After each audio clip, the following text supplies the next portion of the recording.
Assalamualaikum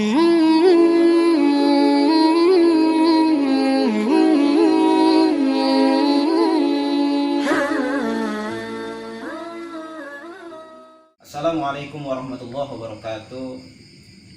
Sahabat-sahabat ikhwan fillah, alhamdulillah pada malam hari ini insyaallah kita akan melanjutkan kajian kitab An-Nawadir karangan daripada Al-Imam Syekh Ahmad Shihabuddin Al-Misri Asy-Syafi'i dalam kitab Nawadirnya. Yang kemarin kita telah membahas tentang hikayat bismillah atau keutamaan bismillah yang dituangkan lewat cerita. Memang sudah jadi barang tentu bahwasanya kitab An-Nawadir ini diisi dengan fadilah-fadilah, keutamaan-keutamaan, kemudian disajikan cerita, hikayat yang nanti kita bisa mengambil hikmah di dalam hikayat-hikayat tersebut. Dalam hikayat yang kedua ini, musannif pengarang ingin menjelaskan tentang keutamaan bangun malam dan keutamaan untuk melaksanakan sholat di malam hari. Nah, dihikayatkan bahwasanya ada seseorang, ya, orang kaya, dia ingin membeli seorang budak, kalau sekarang pembantu. Nah, cuma ini budak mau dibeli oleh si majikannya tadi dengan 3 syarat. Ya, dia memberikan kepada tuannya ini, sebelum saya jadi budak tuan, sebelum saya jadi pembantu tuan, saya minta 3 syarat. Nah, 3 syarat ini, yang pertama syaratnya yang dipinta oleh si pembantu ini, yang pertama, Tuan jangan menghalang-halangi saya untuk sholat ketika sholat sudah tiba waktunya. Itu yang pertama. Yang kedua, Tuan silakan pekerjakan saya di waktu siang, tapi jangan sekali-kali Tuan mengganggu saya ketika sudah datang waktu malam. Syarat yang ketiga yang diminta oleh si pembantu ini kepada majikannya, buatkan saya satu kobong, satu kamar, yang kobong tersebut, kamar tersebut tidak dimasukkan oleh orang lain selain saya. Tuh, jadi 3 syarat ini yang diminta. Lalu apa kata calon majikan, belum jadi majikan, calon majikan. Lalu kata majikannya ini, oke, saya penuhi 3 permintaan tersebut. Nah, baiklah, oleh karenanya ini si budak, si pembantu diajak ke rumah si majikannya tadi untuk lihat-lihat, ya, supaya dia bisa nih milih nih mana nih kamar yang cocok, ya. Ternyata ketika datang ke rumah tersebut banyak kamarnya, luas rumahnya, dipilih sampai akhirnya jatuhlah pilihan ini si pembantu kepada satu kamar, satu kobong yang udah bontok, rejet, rusak, ya nggak kelihatan kamar itu, mah gubuk. Jadi jelek kamarnya. Akhirnya dipilihlah kamar tersebut.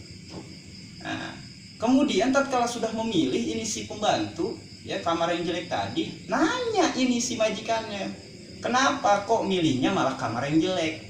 Bukan kamar yang bagus, kan banyak kamar yang bagus. Kenapa milih yang jelek? Apa jawab si pembantu ini? Kata si pembantu gini, saya tahu, ya, karena saya tahu bahwasanya perkara yang jelek, tapi kalau misalnya bareng Allah mah bakal jadi istana, bakal seperti taman-taman sorga, bakal seperti di taman-taman bunga kalau berbarengan dengan Allah. Jadi perkara jelek kalau kita bareng dengan Allah itu akan seindah-indahnya tempat, ya, walaupun kita tinggal di gubuk kayak di apartemen, ya, walaupun kita tinggal di pinggir comberan, ya kayak di kebun bunga kalau bareng Allah mah begitu. Nah, kemudian di tempat itu pula lah setiap malam ini si pembantu setelah melakukan tugas-tugasnya dari majikannya beribadah di tempat yang bontok tadi, di tempat yang rusak tadi, di kamar yang jelek tadi.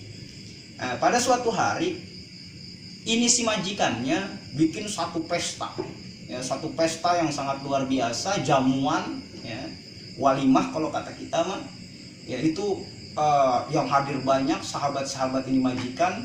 Ya, di situ ada minum-minuman, kemudian ada musik-musik untuk bersenda gurau. Nah, tatkala acara selesai, tamu-tamu sudah pulang, waktu sudah menentukan waktu malam, ya, ini si majikan biasa ngecek, ya, muter di karangan rumahnya, dicekin kamarnya satu-satu, dicekin ruangnya apa ada yang belum dikunci, apa ada yang belum. Pas lagi ngecek, muter, itu pandangan si majikan itu tertuju kepada satu titik, yaitu kamarnya si pembantu tadi. Ketika dilihat, itu di dalam kamar ada seperti lampu yang sangat terang. Yang lampu tersebut itu ngegantung di langit. Masya Allah, ngegantung di langit. Pas ditegesin, itu si pembantunya lagi sujud, lagi melaksanakan sholat malam, lagi beribadah kepada Allah, lagi munajat.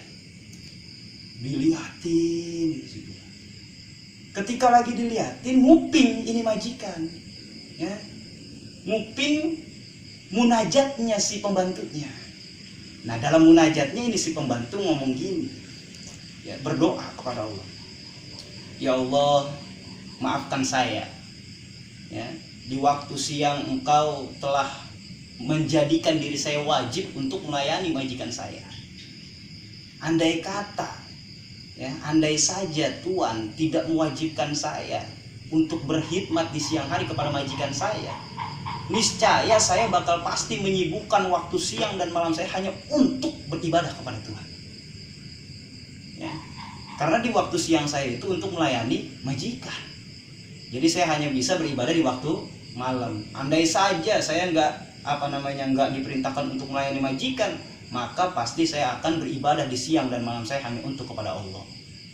Nah, ketika dengar kayak gitu tuh, si majikannya kaget, ya, sehingga dia terkesima, tersentak, sampai dia nggak sadar bahwasanya itu matahari udah terbit.